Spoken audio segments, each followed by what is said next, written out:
Bing bong. We are live with another edition of the State of Bitcoin podcast, and I have an absolute banger. Sorry for my dog. He's freaking out right now. He's ready and hyped for this show.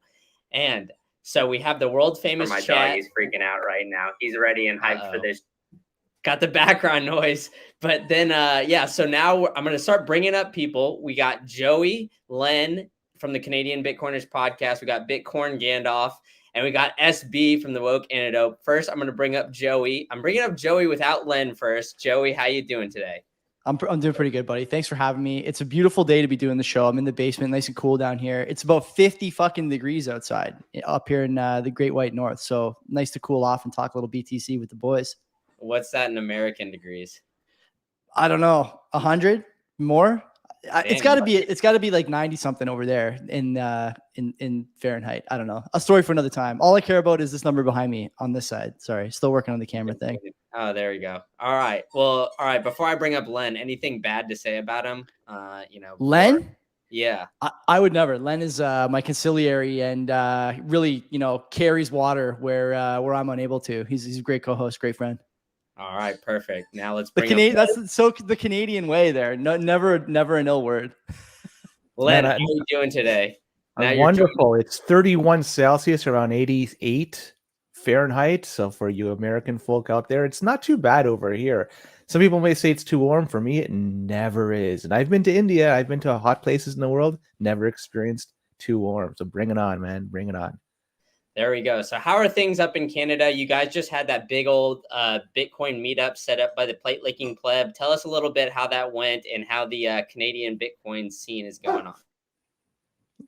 I'll take it first. It was incredible, man. Like what a scene, what a meetup. You guys are lucky up there. I think you've been going to the Nashville meetup for how long now? At least a few months ish, half a year.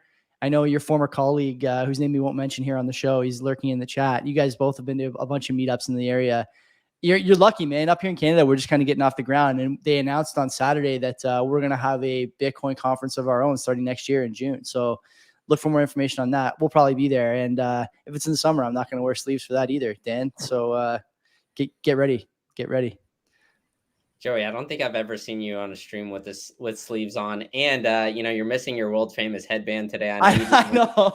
I couldn't find it. I went to go get it before, and I have no idea where it is. I moved all my shit down here like a week ago. So it's still in transition, so he'll find it eventually. Yeah, there we go. It's transitory, right? I'm gonna put you guys down, and I'm gonna bring up the next guest real quick to introduce him. We got Bitcoin Gandalf. Gandalf, how we doing today? What's up, man? Very, very good. How are you? I'm doing well. How are things over in where is even Gandalf located these days? I don't want to Middle Earth. Yeah, Middle Earth. Actually, no, I took the boat to the Undying Lands with Frodo and the elves at the end of the Return of the King. So that's where I am now. Yeah, there we go. All right, perfect. Well, how are things in Middle Earth? And did you switch the ring for Bitcoin these days? Like, what is that all about? Of course. Although, is the ring? Here's the thing: is the ring fiat or is the ring Bitcoin? That's the question I'm asking. That's the question. Yeah, I don't know. I guess that's the $21 million question or 21 million question, right? Yeah. There we go. All right, now I'm gonna drop you down and bring in the last guest. All right, and then we got SB closing in here from the Woke Antidote. SB, how you doing today? I am great. I'm so pumped for this. All right, all right. Now let's bring everybody back up. I'm transitioning. I'm new to this whole StreamYard thing with multiple guests. So I'm working. Did you have to cheat on the intro there? I know, right? I was gonna introduce the terminal as well. Oh, you're gonna. All right, then what's going on the terminal? All right, this is already a mess. The terminal is with us today, so I will use it if we need it. There we go. All right, perfect. All right, so I'm bringing you guys all together. We all got the group chat. We got the weekly spaces. So if you haven't been following us on Twitter, you definitely should do that. We all got our handles, in the show notes, or if you're watching this on YouTube and the video version, you can see it in our handles for the most part. And you should join us in our spaces on Friday, 4:30 p.m. Eastern time. I've been there every week. I know now that the boys in the cold weather climate are kind of taking it easy on content in the summer. But me, always grinding, putting out the content for the folks. So we're coming together for a Bitcoin mastermind.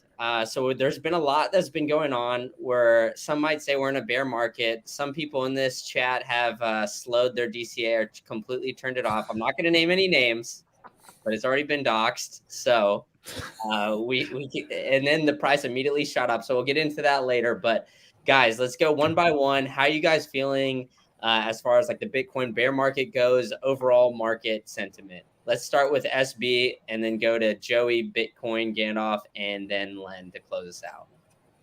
Yeah, on Bitcoin specifically, I feel fine because this is a terrible year for risk assets.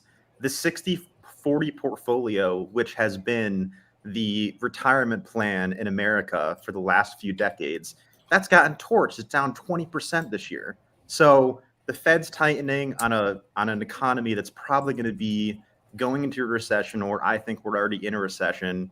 And look, Bitcoin's going to sell off. It's not an asset that is all the way there yet. I think everybody knows that we're so early in the adoption cycle if this actually is going to do what we think it is. So if it's down a little bit, it's down. So, keep on fiat mining, keep your DCA up, maybe increase your DCA potentially, do some buys, and we're fine. You mean, just to clarify, you should definitely not decrease your DCA at this point, right? I mean, I'm not. Yeah. Some other people might have more experience with that in the chat. Not financial advice, of course. I don't know who we're referring to here specifically, but Joey. I have no comment on that. Okay. I did slow down my DCA about, I don't know, what was that? 6 weeks ago, maybe 5 weeks ago, something like that. I regret it. Yeah, it stings a bit. What can I say? Even guys as nice and close to perfect as me are going to make mistakes once in a while. But as far as like the sentiment, I'm with SB, man. Like he knows a lot more about this stuff than any of us, and I just think like if I look across the street here, everything is on fire. It's not just Bitcoin's house; it's on fire. There's fires all over the place. Snap just reported their earnings, and the stock dropped another 25%, which is like an enormous sell-off. Looks to be dragging down a bunch of the social media companies with it. So, I mean, you look across at risk assets, and the other thing I would say is there's like, really one or two competing narratives with Bitcoin right now. One is that Ethereum is the better store of value. It's more deflationary, blah, blah, blah. We all know that's garbage. But the other one I think that TradFi likes to push is that it's not the same quality, steadfast, stalwart pillar asset that gold is. What's gold doing? Is gold even above 1725? Like I haven't looked in the last few weeks, but like it's probably not. It's not above 1750 or 1775. It's sitting at where the same place it was before COVID, 10 years ago, 5 years ago, whatever. I'm not worried, man. It feels good, and it looks like. And we'll probably talk about this during the show, but like I'm pretty sure the Fed's going to pivot in the next 8 months, 9 months, something like that. I'm not worried at all. I'm happy to buy at these prices. Happy to buy, but slow down the DCA. All right, Gandalf, let's go, buddy. Yeah, I'm with the rest of the guys. I think all of our we all have low time preference or very, very long-term outlooks on when it comes to Bitcoin. I personally just look at it as I do, I just look at it as money. So I try to make more money than I spend, and I keep my savings in Bitcoin, and I don't pay too much attention to what the fiat value of it is on a day-to-day basis, other than for entertainment purposes. I'm waiting for the day where I can exchange my Bitcoin for goods and services, not for fiat.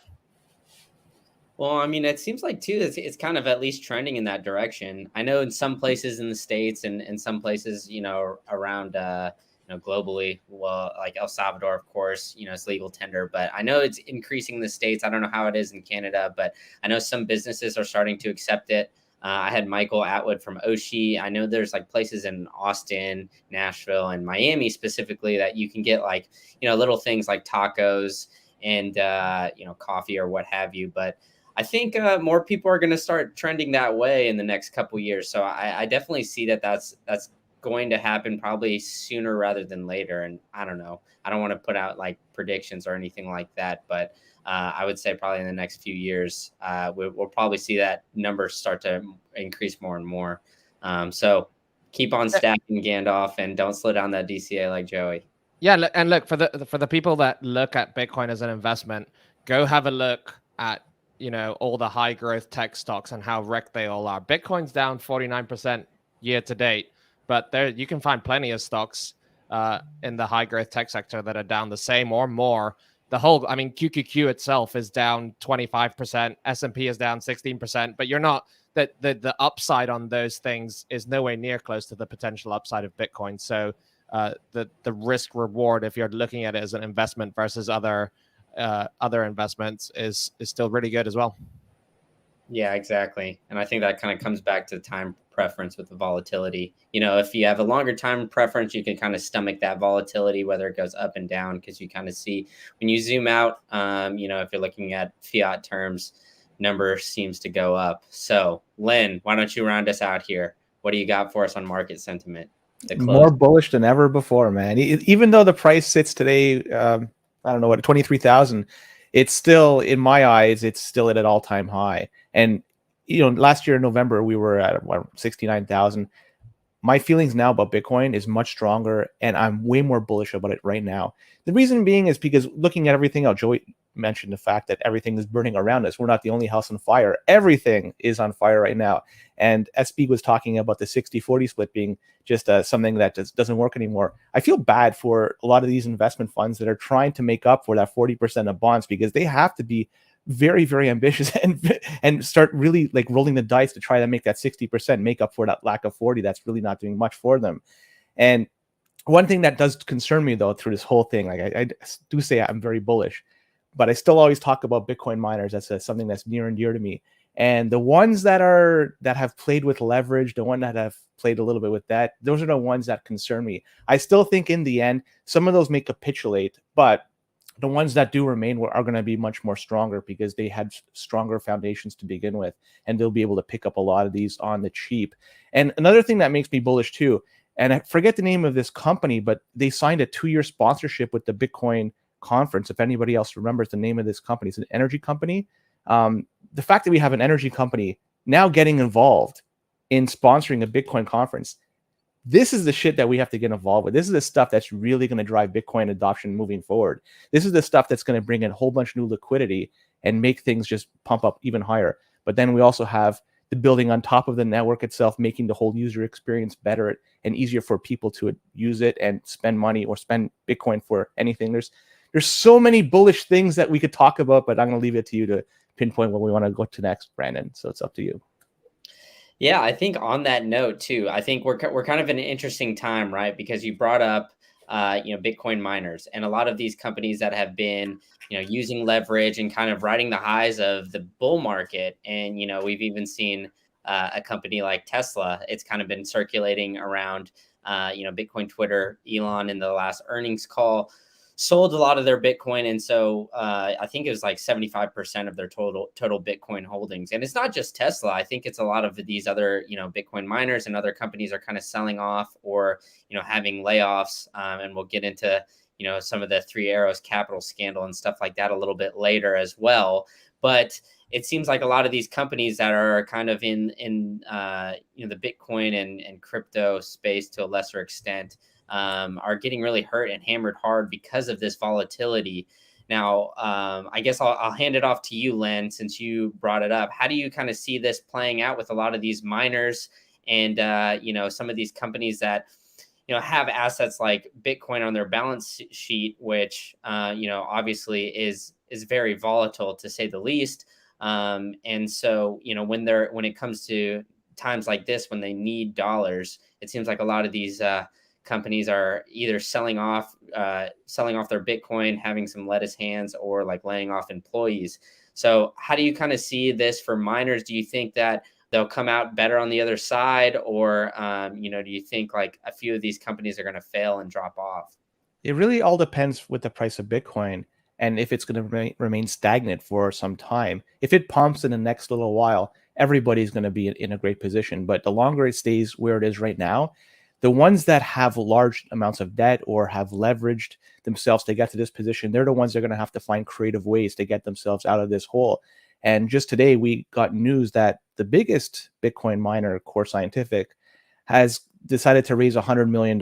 How? Well, they're going to be selling shares and through dilution. So this is one of the ways that Bitcoin miners are going to have to deal with business moving forward, because they can only sell so much Bitcoin until their reserves turn to zero, and they don't want to sell their ASICs. So they have very little options available to them. The ones that have sound financials, the ones that haven't leveraged, they don't have much debt, they're the ones that are going to be able to just pick up these on a cheap should they start selling off and cutting up their business. And I see a few of them that may potentially fall if this thing remains, the price of Bitcoin remains where it is right now. Core Scientific, I'm going to use that one as an example. Although it is the biggest, that doesn't mean it's not going to fall. We've seen massive companies fall to the wayside back in 2008, and this could be something similar to that. I don't want to say shades of 2008. I say that a lot these days, but I think that a lot of these miners, they've leveraged themselves too much, hoping the price of Bitcoin continually goes up, and it's not the case. You have this drop down of $45,000. We're experiencing that right now, and it's been stuck here at this 20-ish thousand level. I feel bad for these companies, but the ones that have money, they're the ones that are going to come out on top, and there's a few of them that do have it. Neptune Digital comes to mind. Sato Technologies is another one. There's a lot of smaller ones that just have a lot of potential out there. And in the end, the Bitcoin miners, the publicly traded Bitcoin miners, I think only make up around 25% of the overall hash rate. So it is a big thing, but it's not the whole thing. Yeah, I agree. And I actually, I think Gandalf sent this in the chat, but Jay, and I don't know how to say his last name, but Mellerud, I want to say Mellerud on Twitter, has been posting a lot of great content and threads on there about like Bitcoin miners and their balance sheets. So I think that's definitely something to kind of keep track as far as it goes, the greater overall Bitcoin mining space and some of these public companies. But SB, I'm going to toss it to you. So what do you think about like Tesla and and some of these other Bitcoin miners and their balance sheets, like kind of how they've been structured, and maybe a lot of these growth companies going forward in potential economic downturn, or I guess recession, which we can almost confirm that we're in at this point. Yeah, I would like to see them being smarter. Obviously, I think we all would, about when you're actually selling your Bitcoin. I think this is just disastrous that they're selling at the bottom to keep on operating. So I think a simplistic strategy that they could use, you could do it sort of similar to MicroStrategy, where they had their equity offering. They had the ability to sell equity anytime they wanted to. They took advantage of that during the bull market. Now, what MicroStrategy was doing was going back around and buying Bitcoin. But if you're a Bitcoin miner, sell the equity and invest that rather than buying Bitcoin, and rather than kind of leveraging yourself too far in case of a price drop, keep cash in the balance sheet. I don't think cash in the balance sheet is a huge deal. Plenty of companies do it. In the group chat, we were talking about how a lot of the semiconductor companies out there, like Intel, has a lot of debt and they have a lot of cash. They have maybe 30 billion of debt and cash. So they have a lot of that out there, but they also have a lot of liquidity in case there's downtimes. And so a lot of the companies in traditional finance that are very cyclical, like a Micron, for example, memory semiconductor company, so even more cyclical than typical semiconductor companies, they have tons of cash because they understand that they're going to need that capacity and liquidity when times get tough. So I understand if you're a Bitcoin miner, if the bull market's ripping, if you sell equity, it's going to take your stock way down. I think I remember Marathon one time announced they were going to sell equity. I think maybe their stock was 75 and it went down to low 50s when they did it. So I do understand that, but there's an advantage into having liquidity when the market tanks, as SBF is proving with all of what he's doing. That's massive. So if you can set yourself up, you don't have to go to the extreme where you have a balance sheet that's like way too much cash, but you don't have to go to the other extreme where you need to sell your Bitcoin at 20K because you have 10 to 15% interest rate loans that are going to be called because you don't have enough collateral in Bitcoin. There's a balance between the two. Traditional financial companies do that. I think the Bitcoin miners can do that. In terms of Tesla, briefly, Elon, total joke. He doesn't understand Bitcoin. So I don't want that guy being able to influence the price. And he even said that he might buy back again later. So Yeah, if he wants to buy back again, he can. But otherwise, I don't want to hear about that guy at Bitcoin anymore.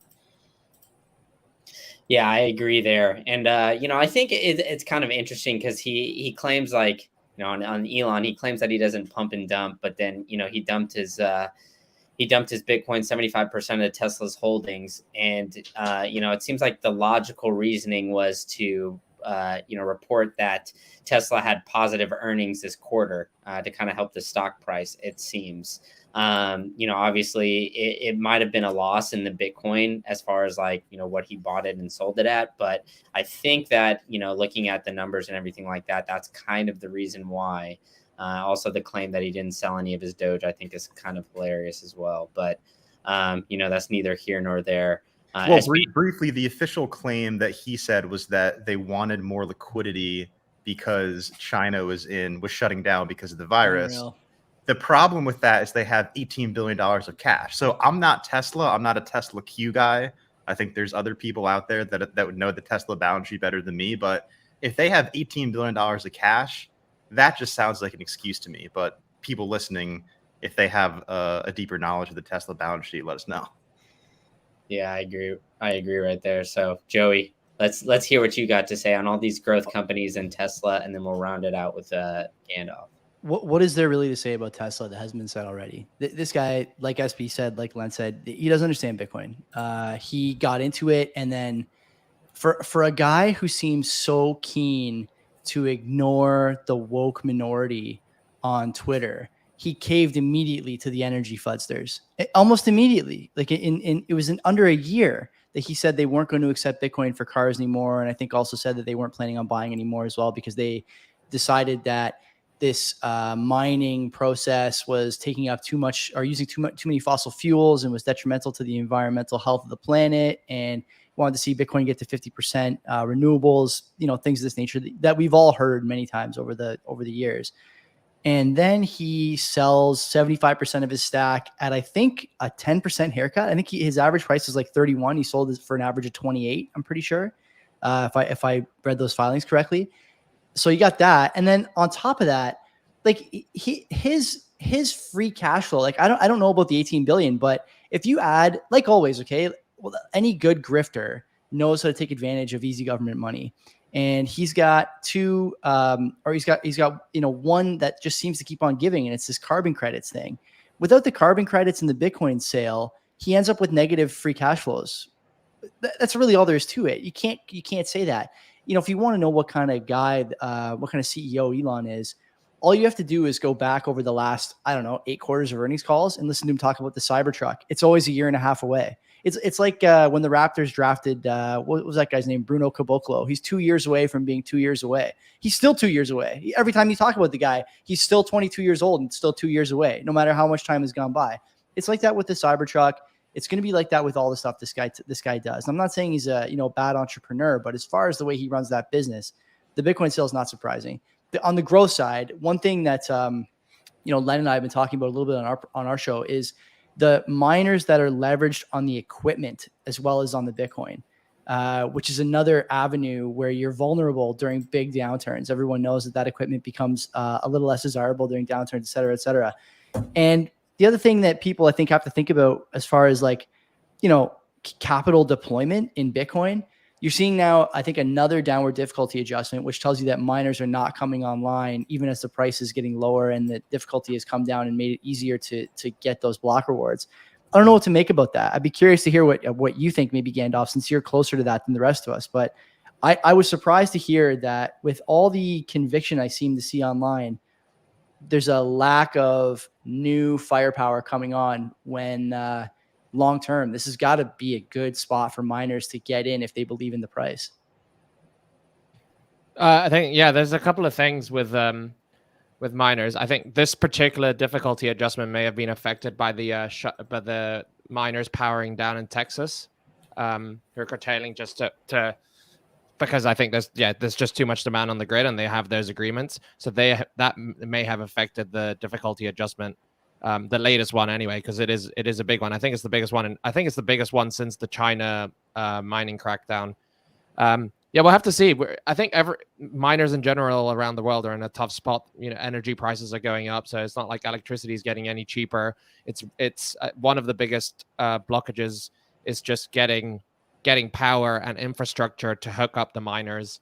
I think there's quite a lot of machines just sitting around in warehouses not plugged in because there's no infrastructure to plug them in at the moment. So we'll have to see. It'll be interesting to see where the hash rate ends this year. My estimate was 300 exahash, but let's see. We'll have to see. Marathon is one particular. I don't mean to interrupt that. No. They're sitting on a lot of ASICs that are just simply not plugged in. And it was due to a storm that wiped out their facility in Hardin. Shoot, is it?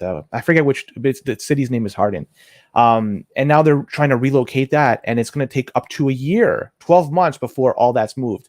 And that equates to around 20 exahash that's going to be relocated. That's a lot. So I mean, Marathon has the XPs coming, right? 199,000 XPs. And I'm not sure if it's on order. I know that they've lost a lot on their Hardin location, and that wiped it out. Now it's down to like 0.5 exahash per second. They're mining. I mean, if it's going to take them a year to find space to hook those up, they also have an additional 199,000 new machines. I think they just started taking delivery of them in July. It's like 10,000 a month for however many months or something like that. Assuming that buy order is still there, because remember they borrowed 900 million or they borrowed $1 billion or whatever it was, like peak bull market, and made the biggest ever order of ASICs. And they're only worth like 500 million the market cap. So it's yeah. I mean, I've been surprised. Like, I don't think we can say they're smart money, because like literally everyone that I guess the general convention was that these people know what they're doing, like ultra long the top and got wrecked. or Smash bought the top and then had to sell the bottom because they needed to pay for financing or whatever. Even if it's not mark-to-market leverage, it's still like a leverage with collateralized by assets that are still correlated to the Bitcoin price, like ASICs or like your shares or whatever. The thing is that, ideally these companies would be like, they'd be raising loads of money right now to buy Bitcoin and buy ASICs when they're cheap. But right now, nobody's going to give you the kind of money and the terms that you can get during the bull market. So it's understandable that all these companies do this in the bull market, because they can get loads of money and they can get relatively attractive terms. I don't know how much like appetite there would be by the people lending them money if these companies like raised all the cash during the bull market but didn't buy then, just held on and bought later when it's not a bull market. But it seems like that we're incapable of telling that we're in like a roaring bull market or that we're not going any higher in the moment. In hindsight, it's super easy to point at like, haha, how did we not all sell 69K and then buy again at 20? We could have all like tripled the size of our stacks, right? It's so easy to say that. So I think the timeless principles apply. Like make less than you spend, stack sats, and don't leverage. Don't do anything that will make you a forced seller at the bottom. And it's very, very hard or impossible to time the market. If Sue and Kyle can't do it, no one can. Yeah, I totally hear you, Gandalf. And I think about Marathon. They did that $900 million raise. I think it was a convertible debt raise, so they kind of followed what MicroStrategy did. But they could have easily raised significant equity. We had MicroStrategy out there raising $1 billion of equity by selling, and that was very easily taken in by the market. So I think these miners could have done that. And yeah, to your point, the problem is that when the bull market's riding high, you think it's going higher, and thus it's a race to get that hash power online. So you don't want to be left behind saying, oh, let's save this for a rainy day. We need to be competing aggressively right now. So that's where I think that you really need to have that balance of, let's maybe not be the most aggressive out of the miners right now, because we can really take advantage of this later on if things do come crashing down. So yeah, I totally hear you. It is very easy in hindsight to criticize these companies, but I think at least after this cycle, let's get a little bit more liquidity next time. The big miners have another role to play in that they add value by adding hash to the security profile of the network. And that's one thing I think when I think about whether or not the asset is maturing, to me, if it was really in sort of a vertical maturity curve, people would understand that the more hash comes online, the better the price should be. It should be a higher price because you're getting more security, but we're not there yet. And I think the miners know that. I'm surprised there hasn't been more of an attempt, especially by the publicly traded miners, to convey that information to the average investor, both in their stocks and in their and the underlying Bitcoin asset itself. Because it seems to me like if there was some maturity in the space, everyone would get that and would look at hash as a precursor to price, but they don't. It's, they move in tangent, but neither moves with the other, it seems, at least not yet. Well, hash rate is up only, as is Yeah. Bitcoin price over a long enough time frame, but hash rate is even more up only. Well, let's talk about Bitcoin price a little bit. I know we always joke around in the chat not to talk about price, but it has been kind of ripping the past week. So, with market sentiment, we actually just had the ECB just announce their first raise in, I think, the past 11 years, and they're doing it 50 basis points. Bitcoin is up about a little over 12% in the past week.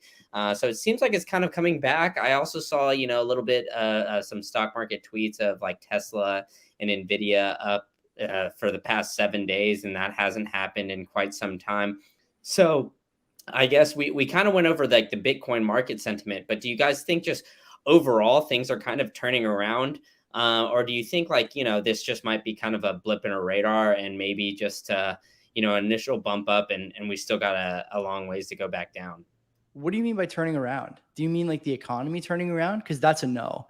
But I think there's a chance the Fed pivots. And we talked about this last week or 2 weeks ago. I forget now, Elen. But like we oftentimes I see on Twitter, the first rate cut, SB, like you talk about what the terminal's telling you as far as what the market's pricing in for the first cut, Q1 2023.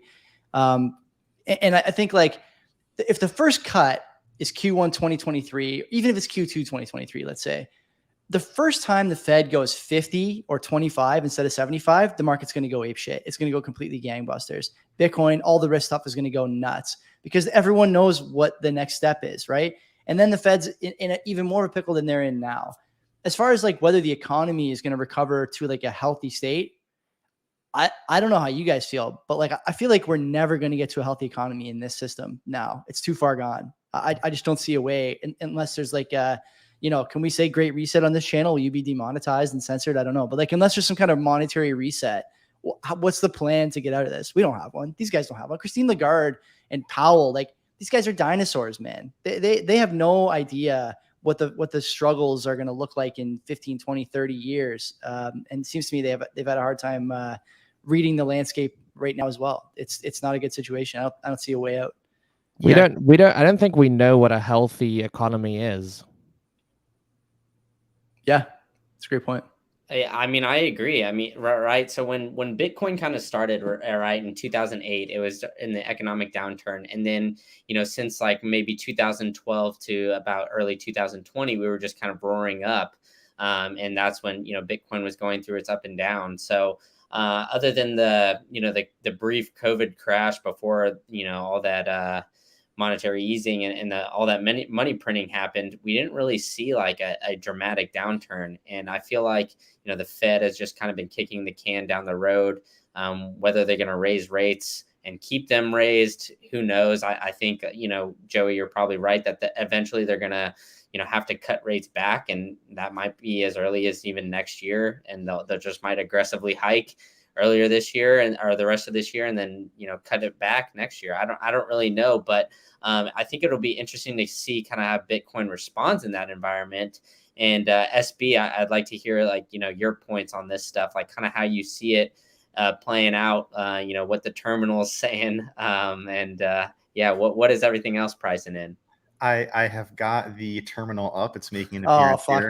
Just mute him. Enough of this terminal talk from this guy. The terminal's here. So the plebs listening can get a little terminal information from me. And yeah, we got a cut in February right now. This is what we're looking at. The first cut in February. We got 3 hikes next meeting in July. Next week, 2.5 in September, 1 in November, a half one in December, and then February going to be cutting. So we'll see, but I think it's very easy from that to see how it really would take one bond move, one day of bonds moving to get that back into 22. But yeah, for your broader point, I think this is either the last cycle or the second to last, and I really think that 60-40 portfolio just completely crashing this year is really instructive, because whether Americans wanted this or not, the 60-40 portfolio is what the retirement plan for them is. So like collectively as a society, putting your assets in that portfolio is retirement for everyone in America. You work, you put your assets in there. And the concept of that is that when the economy is doing well, stocks do well because earnings increase and people want to be invested in the stock market. And then you have your bonds, because when the economy doesn't do well, bonds are viewed as the safe haven asset, and the Fed is going to take rates down, which means bonds go up. The problem is that when you're at that lower end of bonds, and we've gone from, you think several decades, we've gone from 15, 20% interest rates on bonds to zero. And so what that's going to do is unless you keep going negative, that 40% of your portfolio that gained so much over the last 40 years, it's not going to gain anymore, and it's probably actually going to lose. So the end of that fiat system might be when we hit 0% rates, and we're just going to have to see this unfold over the next couple of decades of what does a market look like with very minimal GDP growth, or maybe even no GDP growth for a while. We can't stimulate it, because if we do, we're going to have higher inflation. You want to talk about other themes, all of the outsourcing and all of the manufacturing we gave all over the world, that's coming back on shore, and that's going to be more expensive. If we keep having these ridiculous ESG policies, energy is going to be a lot more expensive. So we're in this bizarre situation where inflation is going to be making bonds go down in price, but we're going to be in a recession or a depression. And so you're just going to be earning so much less real. You're going to be losing so much money in real terms under this system for the foreseeable future, and it's going to crush everybody. It's starting in 2022. Maybe there's going to be some faint recovery, but yeah, this system's cooked. And luckily there's Bitcoin, but the problem is that it's not like you can snap your fingers, go from point A to B. We have this amazing Bitcoin standard economy where, we're living in this amazing world. It's not going to happen. So it could be rocky for everybody, even including Bitcoiners, over the next decade plus. SB, you and the other terminally ill, which is my new term for you and your ilk.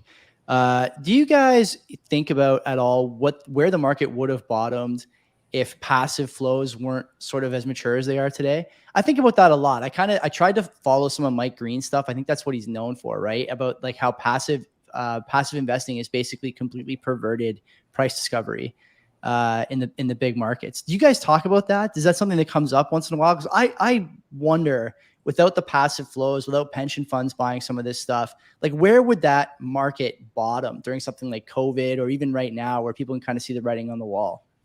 Yeah, people definitely talk about that as the market has to be held up because there's so much buying power. So that definitely gets some play. But as an example, I was recently hearing about how there's tons of money on the sidelines with junk bonds. So I think everybody knows every bond has gotten crushed, but junk bonds have high coupons.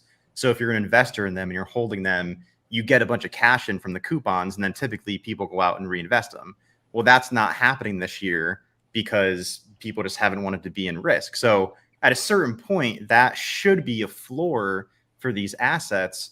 So the fact that we are down 15 to 20%, even with that supposed floor, is just a terrible sign. So yeah, to your point, it's discussed, but the fact that we've moved so quick, so fast, people's heads are spinning. And I would also say, like, as a final point, just the people in TradFi, like, no one knows what's going on. I mean, the people my age, I'm on the younger side of a lot of people in TradFi, but even the people that have done this for decades, they say they've never seen a market like this, and particularly the volatility we're seeing in all asset classes all the time. They just have never seen that. So, what can you even do? And it's recession one day, it's really high inflation the other day. That's how you're trading on it. People, even the smartest people, don't know what to do right now.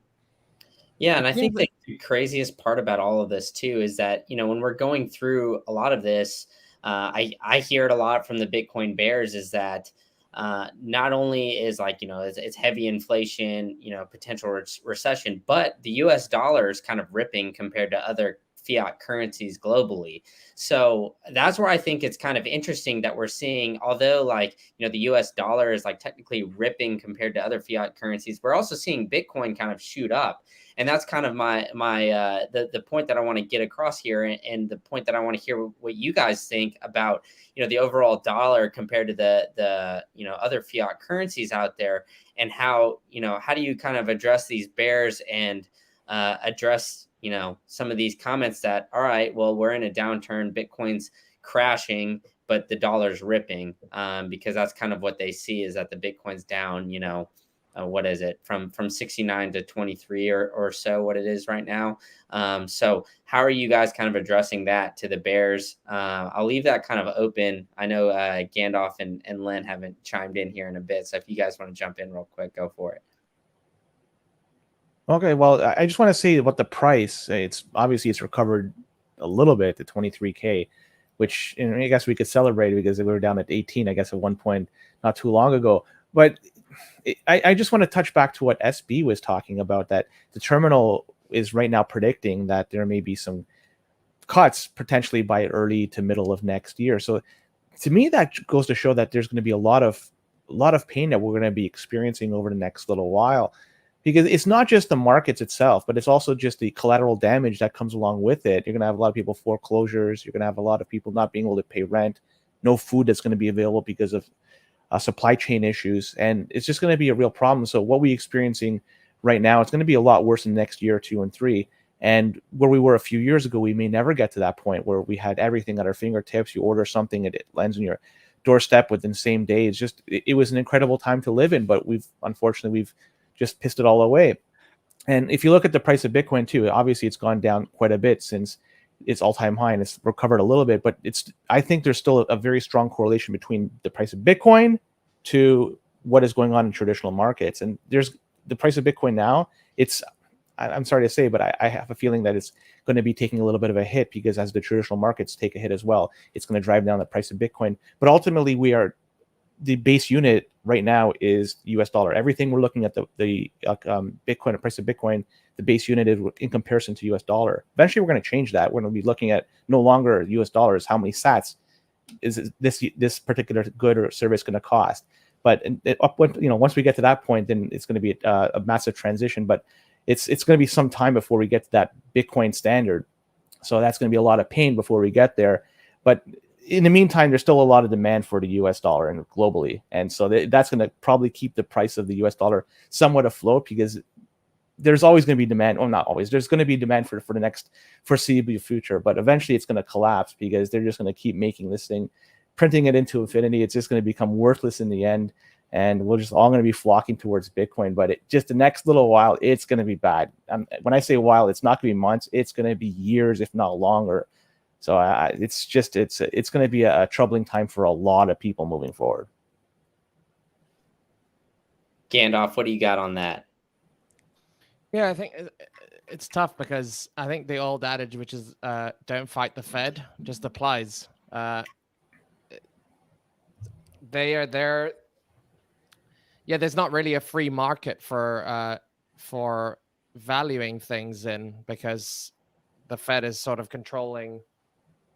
Yeah, they get to dictate what the US dollar is worth, kind of, by setting interest rates. So until we have a freer market, that's why we're seeing all this volatility. Like, the Fed says X, market goes up. The Fed says Y, the market goes down. Like, the true value of things is not changing that quickly, but the unit that we use to measure it and the expectations around that unit, which is fiat or dollars, that changes on a daily basis, depending on what Jay Powell says or what the 12 governors of the Fed decide in their meetings. So, yeah, this is no way to run an economy in a country. It's incredible. I cannot believe that we're living in 2022 and this has been going on for 100 years, the Federal Reserve, and we still have this system. It's completely ludicrous. If you step back a brief second, it's completely ludicrous. But the problem is that I'm in TradFi, and people have been doing this for decades, and the boomers are okay with it. They think this is how things should be run. So I don't know whether I don't know whether they have to go into retirement and we get a new crop of people in, but then even the new crop are pretty woke too. So I don't know what happens. The best thing is that like think about like 30 years ago. Okay. That whenever that first sort of 90s Black Monday, late 80s, depression, recession, whatever you want to call it, comes through, there's no Twitter, right? So you don't know, like, how many people know at that time what the Federal Reserve is doing to fight that recession or to bring stocks back up? No one knows. Now, I mean, this chat is buzzing on that Wednesday every month when they announce what the CPI is. It's buzzing the day that Powell does the FOMC conference. It's always like all that stuff. We care about that. And we're not the only ones. Like, we have curated feeds, obviously, but I think a lot of people care about that stuff now. I would say the best part, SB, to your point about like how insane it is that like Brainerd and Bostic get on TV literally the day after Powell and say the opposite thing all the time to try and bring back market expectations. The car that these guys are driving is just hitting one guardrail and then the other guardrail going down the mountain constantly. They're never just driving straight. They're always trying to oversteer and recover it. And it's disgusting that these guys are in charge of monetary policy and people's retirements, man. Like, you only get one kick at the can on God's green earth. And you got to deal with this guy, his hands shaking, holding the papers, and people interpreting that as the market's going to crash. It's completely ridiculous. Yeah, I mean, I just think like you said, Joey, it's a very bumpy road, and like the market just kind of hangs on the Fed's word at all times, and they try to overshoot, and then the next day it's down. Like one day if it's under expectations of what they're going to say, like the Fed hikes 50. And by the way, this is another problem I have with this. These guys, they have all the metrics. The day before the CPI print comes out, the Atlanta Fed, is it the Cleveland Fed or the Atlanta Fed, SB, that does the inflation nowcast? Cleveland Fed, right? Oh, Cleveland, yeah. So Cleveland Fed does the inflation nowcast. And you're telling me that the day before the fucking thing comes out, the Cleveland Fed is off by 10 or 20%. Like, they're 20% off the total the day before. They come up with the projections, and then they also tell you what the official number is. What the fuck is going on around here? No, does anyone else not think this is completely insane? I can't believe anyone buys this stuff. We need someone to infiltrate. We need a Bitcoiner in the Fed. If only we knew a guy in TradFi who was already halfway there. I don't know. Anyone know? Hey, Judy Shelton was supposed to be that person. I don't know if she's necessarily a Bitcoiner, but she's sound money and she was pro gold, but she could have been in there. But to that point, when Judy Shelton was up for nomination, all of the TradFi economists screeched and said, this person is crazy. She has views that are not mainstream. They're completely out of left field. We don't even want one person like her in this. And it just speaks to, there's no ideological diversity in the Fed. It's all Keynesians and MMTers, and they never admit they were wrong too. And that's why I don't like the Bloomberg opinion or some of these guys on Twitter that said, oh, inflation was never going to be a problem. And if we have an inflation problem after the crisis, then that means we succeeded. And then they never admit that they were wrong. And now they say, oh, core inflation is 7% rather than 7.2% last month. We're going to be saved. So these people, it's not only that they have the wrong ideas. They don't admit they were wrong, and then we let them stay in power. So I just want these people cannot run our country anymore. We need a new system. And some of the boomers aren't going to see it. That's fine. They can get the fruits of the Bitcoin standard a couple decades from now. Well, it's exactly. Go ahead. No, go ahead, please. I was going to say, I mean, it's exactly like we're seeing too, like just on Joey's point, like Nancy Pelosi, right? It's been really famous and it's gone viral on Twitter multiple times that her husband, quote unquote, has, Paloma Paul. Call him Paloma Paul because he's a drunk. And anytime you refer to Nancy Pelosi, I want to hear you refer to her as the CEO of Double D Capital, okay? And that's not about the beach photo. It's about due diligence, which is what she does. Alleged. And that's how she's become the best trader of all time. Yeah, exactly. And I mean, she just bought a bunch of NVIDIA, and coincidentally, it had 7 green days in a row. So look at her, best trader of all time. She's got very good foresight. But I have to just go back to the Federal Reserve and what they're trying to do and what they've done. They failed. They failed monstrably what they've tried to achieve. They've failed to keep the US dollar with the value with it. Since the Federal Reserve's inception, the US dollar has lost around 95%, a little bit higher. That's insane. Like, if I had that type of track record, I would have been turfed a long time ago, and we're still relying on these folks to ensure that we have strong economy and they can maintain the strength of the dollar. They failed miserably in that. So we got to get rid of them, like SB said, because they just failed it. And we have how many years? 51 years of living in a fiat environment in the United States. So we have more than a generation of people that don't know what it's like to live on a gold standard, and they living in this fiat environment. And all of us here, and I'm the elder statesman in this chat, and even I have never lived in a non-fiat environment. So it's incredible to think how long we've sustained this facade, but it's unsustainable. You can't keep it alive forever. Eventually, it has to collapse, and here we are. Yeah, exactly. So let's move on from a little bit of this macro talk, and let's go to a little bit of like Bitcoin off-chain news. So we've had Jack Mallers recently went on the Bloomberg. I believe it was like the Bloomberg Crypto Conference, as I want to say what it's called. But for those who don't know, Jack Mallers, CEO of Strike, big advocate for Bitcoin, to say the least. He essentially went on there, and he had a lot of great sound bites.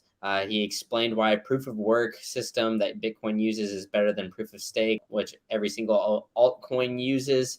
Is basically proof of stake's a piece of shit, is in short of what he said. And he brings a lot of passionate rants and energy to that. So did you guys check out that speech? What did you think about Mahler's overall appearance on Bloomberg Crypto, and how that can affect the overall space going forward?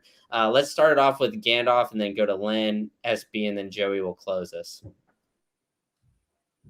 Yeah, I only saw the clip where he talked about proof of stake versus proof of work. I didn't think he did a very good. I don't remember exactly what happened, but I remember thinking that it wasn't as great as everyone made it out to be. I think it was like for the echo chamber, it was like, oh yeah, proof of work, whatever. But I don't think, I think the kind of people that are going to be watching that, they're going to think like this is just some punk kid, and like they didn't understand anything he was talking about. And yeah, maybe I think maybe a little bit of like know your audience would have been good from him. Hey, where have we heard that sentiment before? Anyone? Has anyone here said that before? I feel like I've been saying that about Mallers for a long time. I can't wait to hear your take on this. I'm going last. Let's go. Do you agree? Do you agree as well, Joey? Listen, I'll go. I totally agree, Gandalf. I think that kid is bright as all hell, but he does not ever consider his audience. He is constantly speaking in a way that's meant to land with the already converted Bitcoin crowd. Yeah. And he's got to start worrying about these other people that he's talking to. That to me is a wasted opportunity. The announcement that he made last summer in Miami about the POS terminal that Strike was going to be putting in certain stores. Great. That's great tech. But no one who is worth their salt wants to hear some kid in an oversized shoulder cut t-shirt going, yo, yeah. It's ridiculous. It is ridiculous. If you're trying to convert the people who you have not reached yet, you have to speak to them in a way that they understand and appreciate. This other stuff's not going to fly.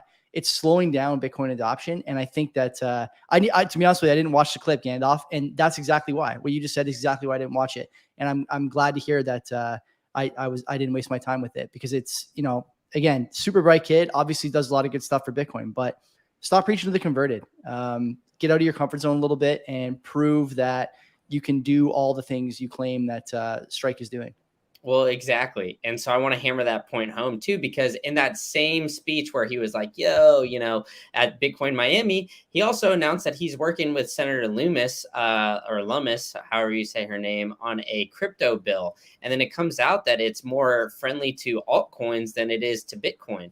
And so, I'm just saying, almost like put your money where your mouth is. This guy's up here like trying to say that he's, he's like one of the more public facing figures in Bitcoin. And, when he's actually working behind the scenes with senators where he can make a direct impact for Bitcoin, it seems like he's not even really hammering it home. So exactly like you're saying, Joey, it almost seems like he's hammering for those, already Bitcoin bulls. So I agree with you two, 100%. And, I'm kind of getting a little bit more tentative on Strike as it is too, because I think, as it is great to help with Lightning adoption, you can't even it doesn't really allow you to use Bitcoin fully on the platform. Like you can send Bitcoin to people, but you can't really receive it. I was working with this earlier this week to try to, consolidate Bitcoin to pay for a conference ticket in Bitcoin.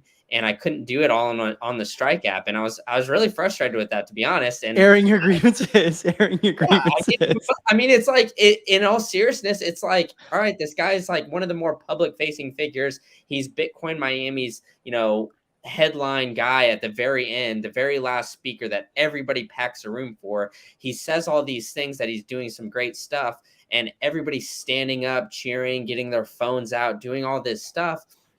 And it's like, okay, well, when it comes to brass tacks, like how much is he really doing? That is like super positive. And then he'll only go on the Peter McCormick show, where I'm sure his attorneys and everything kind of groom all that stuff too. So, I think at the end of the day, he's a good ambassador and things like that. But I think like you said, Joey and Gandalf, he's definitely got to change some way of his approach to kind of help Orange Pill, because I don't think he's been very successful with that.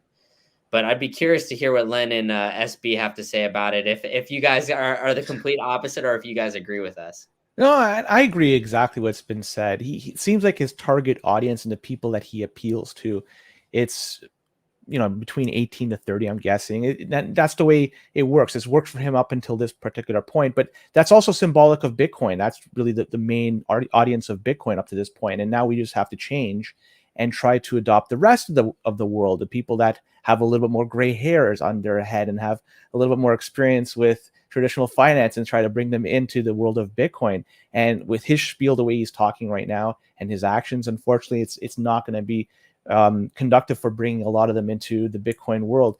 The what is it, the Bloomberg talk or whatever it was you're talking about? If you listen to the clip, and I only listened to a few seconds or a few minute clip, he was swearing in the clip. That's the one thing that caught my attention. And the guy beside him didn't flinch at all. But I would imagine that those type of people that come on stage over there don't tend to swear. So there's a time and place for everything.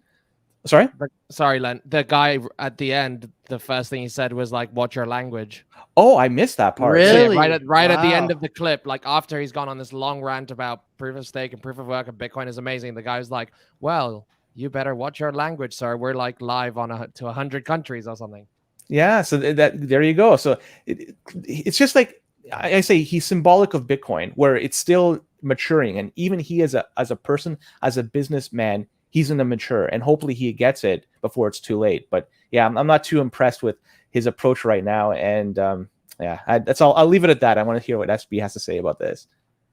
Yeah, so I'll take the perspective of, I'm actually looking at the clip right now on the terminal. I've got it pulled up, and I'm seeing Joey's face. I knew it. What? The terminal has a YouTube plugin? I thought that was just a text. It's all blue on black, isn't that? So the reason that it was available in 100 countries was because I think 100 different countries have access to the terminal. So this was blasted all over the place. But I'm looking at this here, and I've got two takeaways. One is that, why is he going to the Bloomberg crypto conference and acting like that? Act that way on the Canadian Bitcoiners podcast, right? Act that way in this chat. I talk differently in this chat about anything, but about Bitcoin specifically, than I do with the traditional finance coworkers that I have. So know the audience. I think you guys totally nailed it. And then the second point is that this is something I personally, if I'm trying to grow the adoption, I'm looking to send information and media that I'm positive about, I feel good about, and that represents Bitcoin well, in my opinion. I would love to send a video like this to someone, and I can't, because why would I be able to? Why would I send that to a 40, 50, 60-year-old that's been in the business for years? So that's frustrating. And then, the other thing too, he did that talk about NCR. I think he had that was at the last Bitcoin conference. That's something where, NCR, it's kind of this sleepy company. I think they're about to get bought by private equity. they could use some growth. Like maybe partner with them for a press release or record a video or something, or get the story of Bitcoin out to the investor base that's currently invested in NCR, some of these traditional legacy payment companies. That could be interesting. That could be a way for people already interested in the payment space to take another step and look at Bitcoin. But to what everyone said, and I would echo it, it's a little bit difficult when the information is being presented this way. So it's very excellent information. And I think all of us at one point or another have loved what he said. It's just know the audience and package it better. Yeah, I mean, I couldn't agree more. And I think you guys all nailed it on the head. And I think, overall, does the Bloomberg crypto, like, would Maulers have gone up there and probably changed a lot of the shitcoiners' opinions? I don't know. I probably give shitcoiners. Then why'd he go? Is this a CEO and founder that wastes his time? Like, if he doesn't think he can change any opinions, why does he go? For his own ego? He's not even talking to shitcoiners on Bloomberg Crypto. He's talking to normies that don't understand what Bitcoin is in the first place. So even having a discussion about proof of work versus proof of stake is a waste of time, because the people listening don't understand either of those things. They don't know what either of those things are. Talking about how proof of work like links the digital to the physical world, like they don't know what that means. So it's just pointless. Like, I think here you come and you hammer home like the 2 or 3 points that are like really easy to grasp about Bitcoin. The fact that it has like a limited supply, the fact that it has no trusted third parties, it's not controlled by anyone. Like, those are the kinds of things that I think you hammer home to an audience like this. The payments thing is, or the ability to transfer value without a third party intermediary is a great use case that he could have talked about here, and it's what his company does. Well, but I mean, presumably it was longer than the 4-minute clip we all saw. So I don't know what else he talked about. But yeah, I think the like everyone nailed it. The message is like, know your audience. Yeah, exactly. And you guys are going to make me defend Maulers here, which I don't really want to do. But he did talk about, his Strike and sending value over. He kind of talked about the founding of Strike, and I kind of blame the moderator for this, because the moderator did ask him about the differences between proof of work and proof of stake.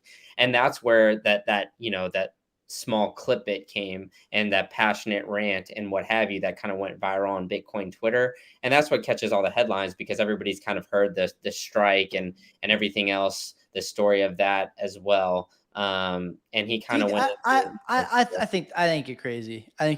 I don't blame the moderator. The moderator's asking like, Mallers has been in front of so many crowds, talked about so many different things. He knows what the question is going to be. If someone asks you about proof of work versus proof of stake, okay, little old Brandon, little old Gandalf, little SB, little old Joy and Len, do you not have like a transition point to move to something a little simpler? Or can you not bring that question back to something a little simpler, strip it down a bit, and really involve the other person, the crowd, in the discussion in a way that makes sense to them?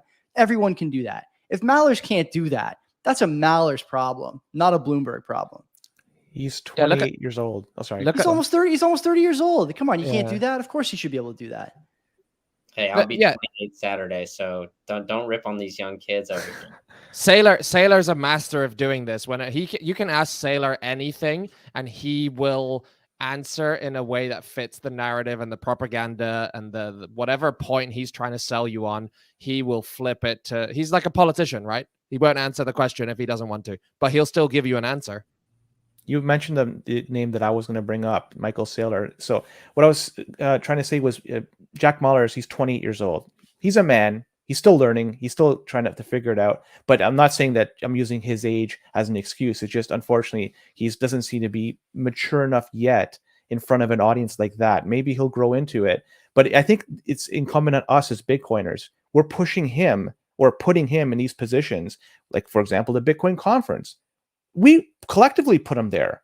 We could have picked somebody else to be on the main stage. We could have had Michael Saylor come on and talk about Bitcoin in an articulate way that could have resonated with so many more people. But unfortunately, we chose Jack Mallers to go there, and right. He's going on stage with the Bloomberg people. We just have to pick the right people. Are they consulting you, Len, on the roster? Nobody consults me with anything. Next year, Len, maybe you'll get a look next year at the roster at the Canadian Bitcoin conference. Exactly. We can pick our own. our own speakers.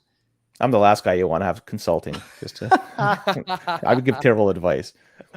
Well, exactly on that point, though. I mean, Len's talking about age. Well, we have Three Arrows Capital. I assume these guys are a little bit older than Mahler's, but the documents and everything like that are kind of been circling around Twitter.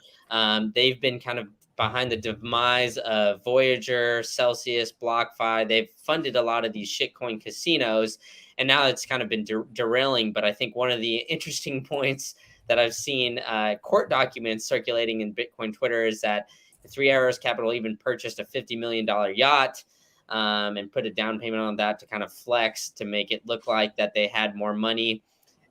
And then now they're even fleeing, and their attorneys aren't even able to really figure out where they're at.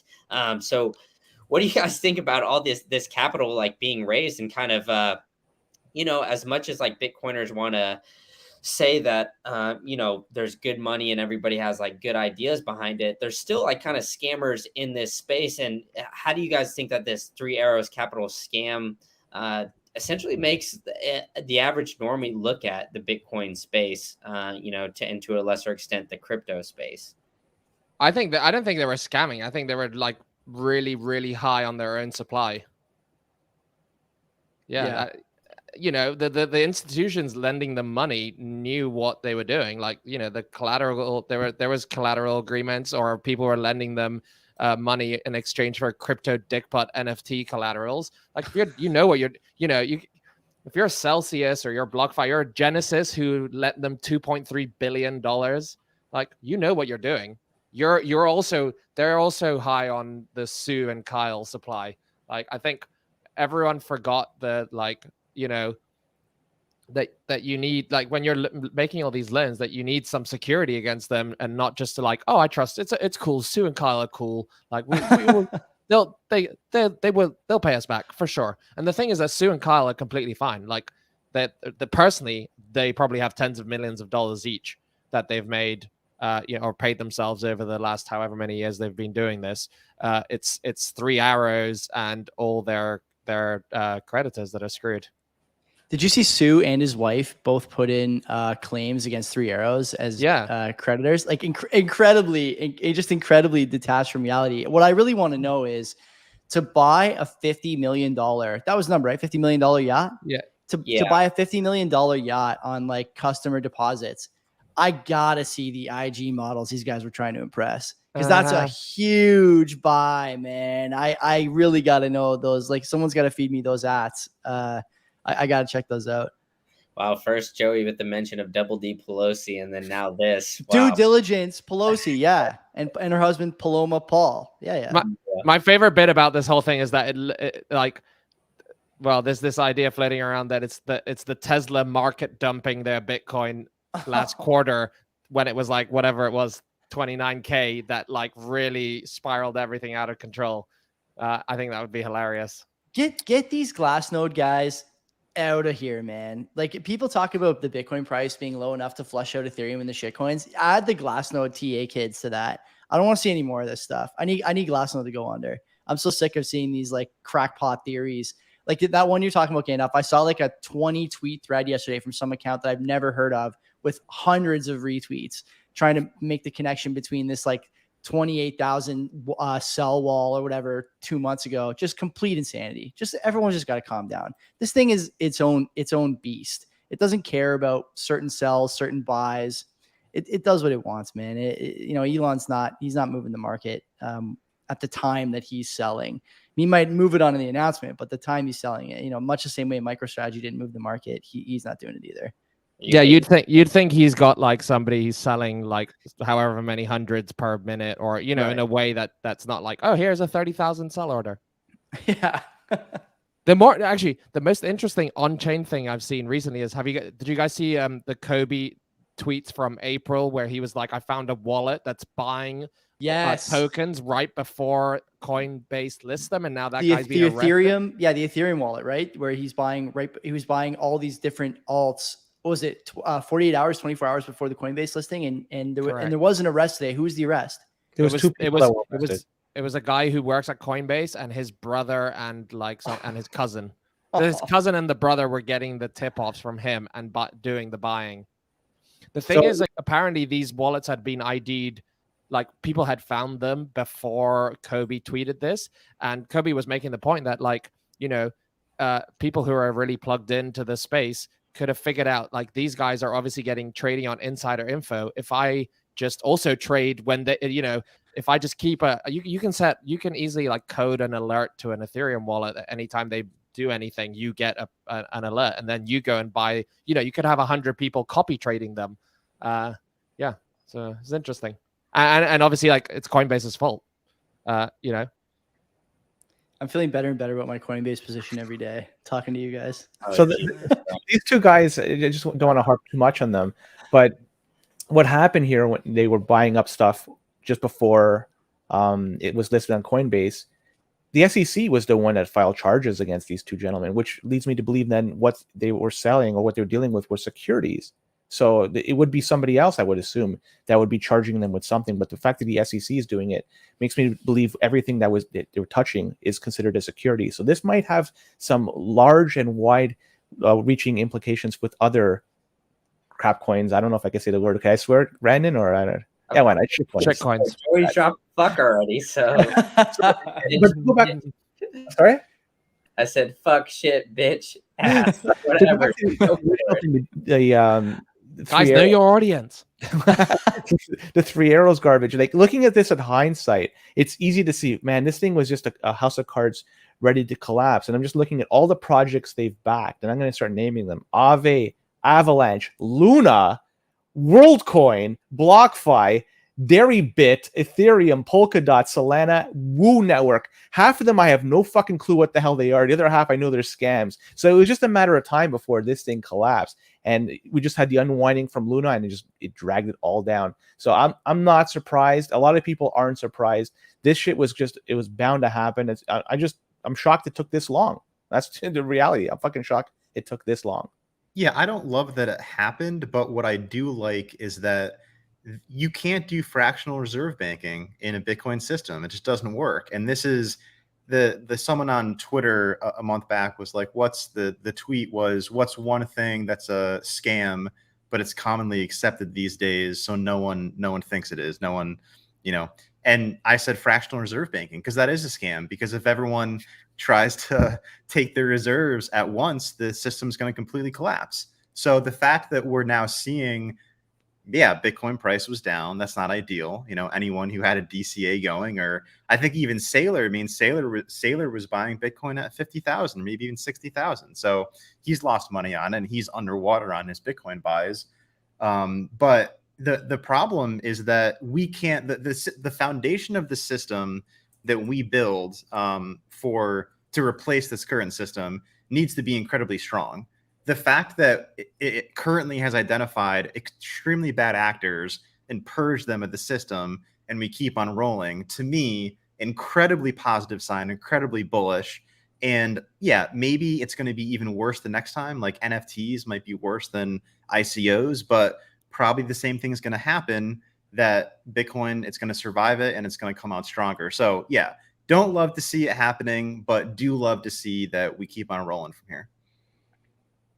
And I have to just ask something of everybody here, because we touched upon Sailor and his buyings, and we can't pass this opportunity about talking about El Salvador and Bukele.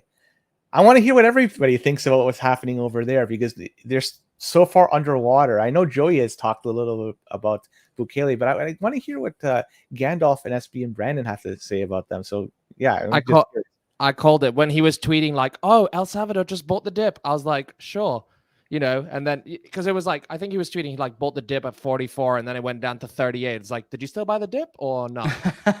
He should have DCA'd. Well, I mean, I don't know if you saw, like, he bought, like, what was it, like 80 Bitcoin the other day, or he tweeted it out, and he kind of had like a DCA, it looked like, going. He just straight up posted, it looks like he's just buying them straight off his phone. So he's like everybody else. You know, I mean, I think when it comes down to it, everybody's like, you know, we've got the Mike Greens and everybody else kind of ripping on him. I know Joey went on a little rant on there, but I think short term, it's really easy to look at it and say it's a bad transition, right? Because they got in probably close to the peak and now it's down like 3x since then. But, at the end of the day, it doesn't take, you're not going to turn around a country that's already a third world country in a year, right? So I think it's going to take time. And I think the long-term benefits outweigh the short-term trials and tribulations. And so, sure, they had to buckle up, and Bukele seems to be a Bitcoiner, and he kind of, quote unquote, like Gandalf said, buys the dip. And anytime he sees like a good buying opportunity, he's investing. I think it's kind of like Michael Saylor. He's just got to keep going in, and if he sees an opportunity that he thinks is a good like smash buy opportunity, he's got to do it. And I think you're preparing yourself for long term, right? Because at the end of the day, I think Bukele knows that that guy doesn't know shit. He doesn't know shit. He put up a fucking Lego model of a city with a Bitcoin B in the middle.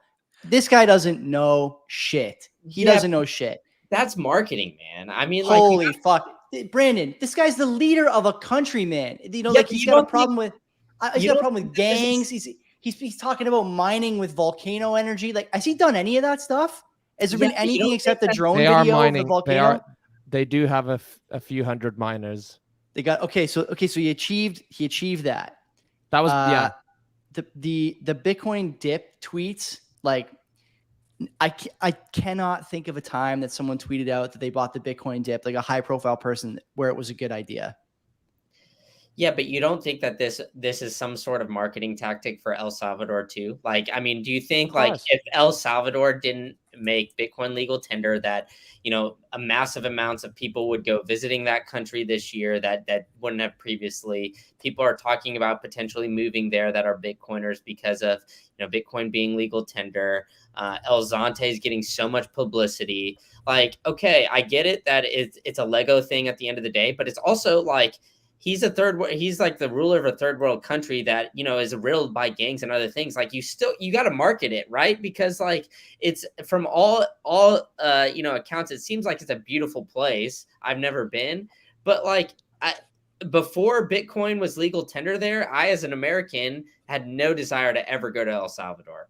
Like, I would have gone to, Aruba, Bora Bora, like all these places that you hear about are really nice travel destinations. And I would have never considered going to El Salvador. But now, like, with it as legal tender, like, maybe I'll go to a conference down there, or there'll be some other things that'll happen in El Salvador where I'll go visit Bitcoin Beach. So, like, I get what you're saying. Like, it's all kind of fluff. But at the end of the day, like, a lot of stuff that's kind of around Bitcoin too is kind of fluff, don't you think? Like, it's not just El Salvador. It's been a net positive, I think. But, I put it this way. Who would you rather have as your president? Brandon, Fidel Castro, as in Justin Trudeau, or Bukele? No. I would, if I had to, I would pick Bukele. Same. Yeah, I mean, okay, if we set the the bar, even like world champion limbo experts couldn't get under a bar that low. Okay, fine, sure. But if we start picking like reasonably successful, like, who would you rather have as your president? You could pick any number of like red state governors, and they'd all be above Bukele. Like, if you pick the guys, But you they're just not pick, presidents. Like, sure. I'm picking between actual current prime ministers state or leaders. presidents. Okay. Yeah. Okay, fair enough. Amongst okay, the ones I get who it. made it. I get it. And like, to your point, Brandon, about like whether or not a lot of stuff in Bitcoin is fluff. Like, yeah, I think we just talked about how Mallers has kind of been fluff lately, and there's a couple other big players in the space on Twitter who are fluffing and all this other stuff, right? But the point is, like, he's painted himself, I think, as the Bitcoin president, and wants to paint himself as the Bitcoin country. These are designations that, no one can bestow upon you. There's no Bitcoin committee who's going to tell everyone that you're the guy, you're the pillar. But the community, I think, much the same as they've given Mallers a pass, has given this guy a pass too. That's all I would say. More or less, there's been very little criticism about Bukele's ideas, the progress on a lot of these Bitcoin things a year later. SB, you could talk about the likelihood of default in January when I think a lot of their stuff comes due, or January, February. I don't know, man. Time will tell, of course. Like, we're just kicking the can here. But to me, there's better places to spend your time than pumping this guy's tires, I think, if you're a Bitcoiner. Yeah, can I say that the jury is still out, because to your point, Joey, it's January 24th, 2023. He's got $800 million of bonds coming due. Currently cannot refinance those. So the rest of the bonds beyond that one are in the $30 price. So you can't refinance that. That means it's distressed. So yeah, I think, look, I've been saying that I want him to show the example of a third world country that has historically relied on the World Bank and the IMF and all of these parasitic organizations. I want the example of him going around them, and if he can use Bitcoin to do that, that sets this incredible example up for all of those countries that visited there for the Financial Inclusion Summit, where they happen to talk some Bitcoin. This has such potential for the future, so I'm very hopeful of that in the future. Although I do concede that there hasn't been that much so far. So understanding that they previously said they were going to sell the bonds and they haven't done that yet. So the jury's still out for me. I'm waiting until we get to January or before then. But certainly if they can actually raise this volcano bond, start mining, start getting revenue that way, and somehow not use the IMF and World Bank and not get extorted, I think this could be a watershed moment for Bitcoin. So maybe I'm being too optimistic, but certainly if they don't use Bitcoin, they're going to have to do something, because the current situation means that they probably can't pay that bond back unless they've got some 800 million bucks that we don't know of somewhere. All right. El Salvador coin coming soon. Oh, fuck. Don't say it. Bitcoin City coin. Who knows, man? Who knows? I mean, like, I don't want to get into it, but I know that CAR, the Central African Republic, is also developing their own coin, kind of similar to the Miami coin idea. I had Paco outrun with Bitcoin on, and he kind of gave us a little insider knowledge there. So it hopefully it doesn't happen, but we shall see. I want to wrap it up with one last story. So Celsius is in, a lawsuit right now, going through Chapter 11 bankruptcy. And in that, their lawyers have claimed that users have gave up their legal rights to Bitcoin by putting it on an exchange. So, Bitcoin maxis have kind of been screaming this, since I kind of got into Bitcoin in 2017, not your keys, not your coins. But what do you guys think about, I guess, overall view of exchanges as a whole and a lot of these like lending and staking services? Like, do you think that there's still going to be a place for them? Like there's always going to be people that are going to risk it, in my opinion. But do you think like they're just going to keep running out of money and it's just going to keep being these things where it's like Celsius, BlockFi, and what have you, and they just shoot up immediately during bull markets, then during bear markets crash and burn? Or do you think that those services are kind of here to stay? I'd like to hear everybody's kind of view. Let's start off with Gandalf. I want to hear Gandalf's view on this one. So the question is, do I think that services like BlockFi and Celsius will continue to exist, or like those specific companies, or just the type of activity they do? The type of activity and exchanges as a whole. I think as long as there's greed, there's going to be people who these things are going to exist, whether it's BitConnect or BlockFi or Celsius or whatever the next company that comes along, and with some personality or some story that people believe, they'll exist forever.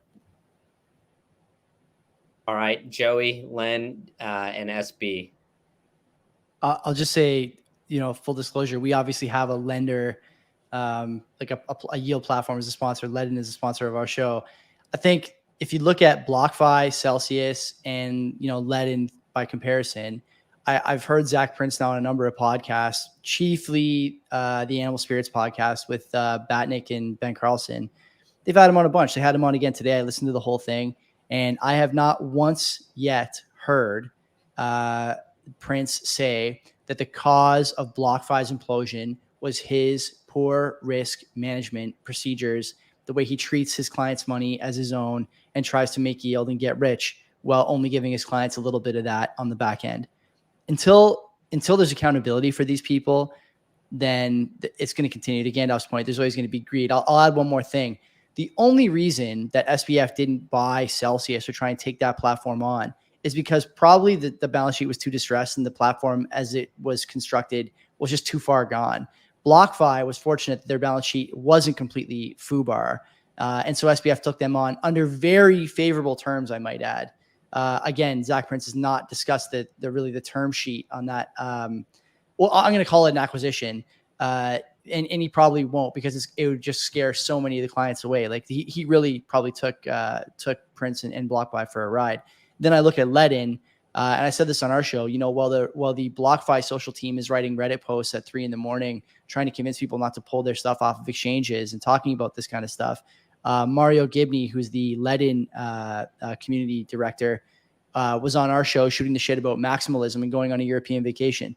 That's the difference between a good company and a bad company. Whether or not Zach Prince calls you at 3 a.m. and tells you need to cook up a post and not use the word rug pull and try and put people at ease, or going overseas and enjoying a nice glass of red wine. Which company do you want to invest with, right? Which company do you want to hold your Bitcoin? There's always risk. Everyone takes risk on these platforms. Informed risk and informed risk minimalization practices by the platforms is really where your bread is buttered. And those guys didn't have it. And in my opinion, BlockFi still doesn't have it. Prince still refuses to admit that it was his fault. And so it tells me they're probably not going to change. Yeah, one thing Zach Popper, we'll call him, he doesn't mention the fact that the terms and conditions state when you put something on their platform, you're lending it to them. So it changes the relationship of your ownership of that asset that you're putting on their platform. And will they continue to exist? Yeah, as long as DeFi continues to exist. DeFi is the underlying product that they're trying to shill. These platforms are just a front for that. As long as DeFi exists and people are trying to use DeFi to enrich themselves in one way or another, these products like BlockFi, Celsius, Voyager, you name it, they're going to be around, and they're going to keep trying to make themselves rich in the process. So it's all just a front for DeFi. If DeFi is something that people want to use, these products are going to be around, unfortunately, and they're going to continually rug pull people moving forward. SB, bring us in the closer. Yeah, I'll finish with venture capital got so excited about these companies. And if you look at the investors of BlockFi, so many big ones, Tiger Global, Pomp Investments got in there. He led around Bain Capital, I believe. So these were just these huge investors. And if you think about it, we had this incredible bull run in the NASDAQ for a decade. And then as that was kind of finally being attacked by the Fed for the first time when they were raising rates, it was like one last grasp. Let's invest in some of these crypto lending companies. And so BlockFi ballooned to this ridiculous valuation. So I think in order to get a BlockFi in the next cycle, someone has to have a business plan that sells these crypto dreams. And I don't know what that is yet, because obviously the current business plan that all of these companies like BlockFi wanted to get into, that those didn't work. So, if you're asking me if this stuff's going to continue in the future, I think, yeah, bad businesses will get funded.